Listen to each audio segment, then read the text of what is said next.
kabar semuanya? Aku Fami. Kali ini, Fami akan menjelaskan mengenai diet untuk penyakit hipertensi dan diabetes mellitus. Tetapi sebelum itu, benarkah penyakit diabetes selalu berkaitan dengan hipertensi? Sebelum kita membahas lebih jauh mengenai dua penyakit ini, mari kita mengenal terlebih dahulu masing-masing dari penyakit tersebut. Diabetes. Diabetes merupakan penyakit jangka panjang atau kronis yang ditandai dengan kadar gula darah yang jauh di atas normal. Gejala diabetes yang paling sering terlihat dan sering dialami adalah luka yang tiba-tiba sulit mengering. Lalu, apa hubungan diabetes dengan hipertensi? Hipertensi atau tekanan darah tinggi bisa terjadi dikarenakan adanya komplikasi penyakit diabetes yang kronis. Maka tak heran jika 2 dari 3 pengidap diabetes juga diketahui memiliki hipertensi. Diabetes serta hipertensi biasanya disebabkan oleh pola makan yang kurang tepat. Oleh karena itu, di sini kami ingin memberikan panduan diet pola makan untuk penderita tekanan darah tinggi dan diabetes. Yang pertama adalah mencukupi asupan serat dengan tepat. Serat pada dasarnya tidak mudah dicerna oleh tubuh, sehingga dapat melancarkan sistem pencernaan namun tidak menyebabkan kenaikan gula darah. Inilah alasan makanan yang tinggi kandungan serat bisa membantu menstabilkan gula darah, menurunkan kolesterol, hingga sembelit.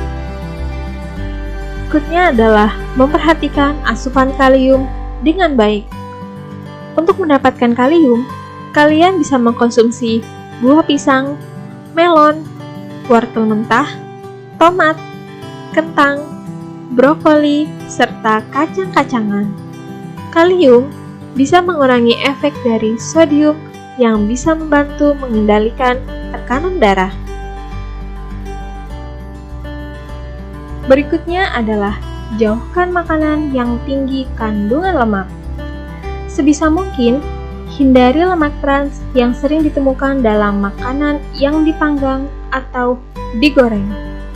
Tidak hanya itu, batasi pula asupan lemak jenuh yang sering ditemukan pada potongan lemak daging atau produk olahan susu. Keduanya bisa meningkatkan kolesterol dan menjadi penyebab dari penyakit jantung. Berikutnya yang tidak kalah penting adalah mengatur konsumsi gula dan garam. Bagi penderita diabetes dan hipertensi, pantau penambahan gula sederhana yang ditambahkan sendiri seperti gula pasir atau sirup yang berada pada makanan kemasan. Batas konsumsinya adalah 2 sendok makan atau 20 gram sehari untuk gula dan 1 sendok teh atau 2-5 gram dalam sehari untuk garam. Selain itu, makanan yang sebaiknya dihindari bagi penderita hipertensi dan diabetes adalah yang pertama adalah makanan kemasan.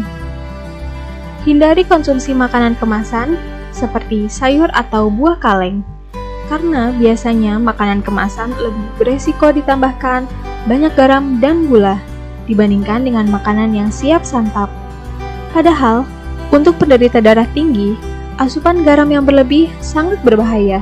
Sedangkan untuk penderita diabetes, asupan gula yang banyak juga tidak baik. Berikutnya adalah minuman yang mengandung kafein. Bukan hanya sekedar makanan yang menjadi pantangan penderita diabetes dan darah tinggi, namun minuman pun juga harus diperhatikan dengan baik. Apalagi jika itu kopi, teh manis, atau soda. 3 minuman ini memiliki kandungan kafein yang berkontribusi besar pada penderita tekanan darah tinggi. Kafein merupakan zat yang bisa menaikkan tekanan darah sementara. Selanjutnya adalah produk olahan susu seperti susu full cream, yogurt, atau es krim. Dan yang terakhir adalah protein yang digoreng, contohnya seperti ikan atau tahu goreng. Nah, itu dia tadi penjelasan mengenai panduan diet pola makan untuk penderita tekanan darah tinggi dan diabetes. Selanjutnya, Fami akan memberikan rekomendasi diet yang cocok untuk kamu, yaitu Diet DASH atau Dietary Approaches to Stop Hypertensi. Berikut ini adalah penjelasannya.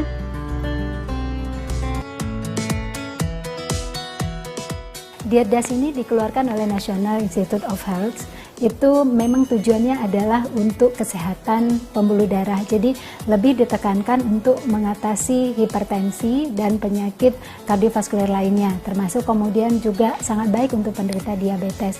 Nah, kata kunci dari diet ini adalah membatasi garam seminimal mungkin. Yang standar kecukupan garamnya itu di bawah rata-rata pada umumnya. Nah, karena pembatasan garam, maka hal yang mesti diperhatikan adalah tidak dianjurkan mengkonsumsi makanan yang diolah atau diproses atau makanan siap saji. Karena 3 jenis makan ini pasti tinggi akan kandungan garamnya. Makanan yang diawetkan dengan garam, makanan yang dikeringkan dan diasinkan tidak boleh dikonsumsi.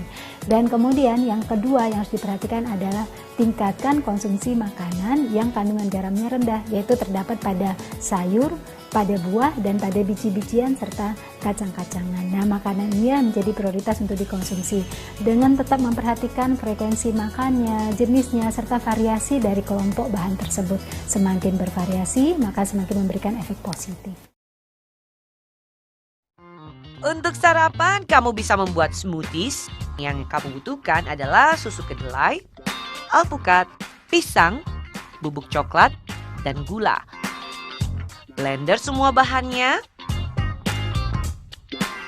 Jika suka, kamu bisa tambahkan buah segar sebagai topping.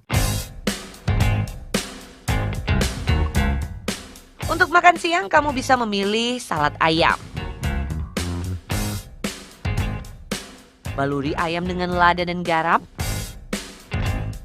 Panggang. Campurkan sayur, potongan buah dan kacang-kacangan. Jangan lupa tambahkan minyak ikan. Lalu tambahkan ayam panggang di atasnya.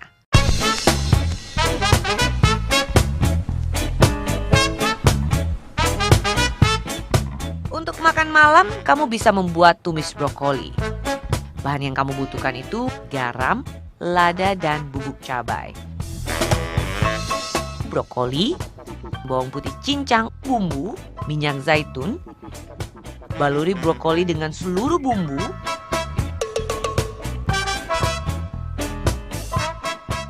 Tumis sebentar brokolinya. Lalu tambahkan bawang putih cincang untuk memperkaya rasa. Tumis brokoli pun siap dinikmati.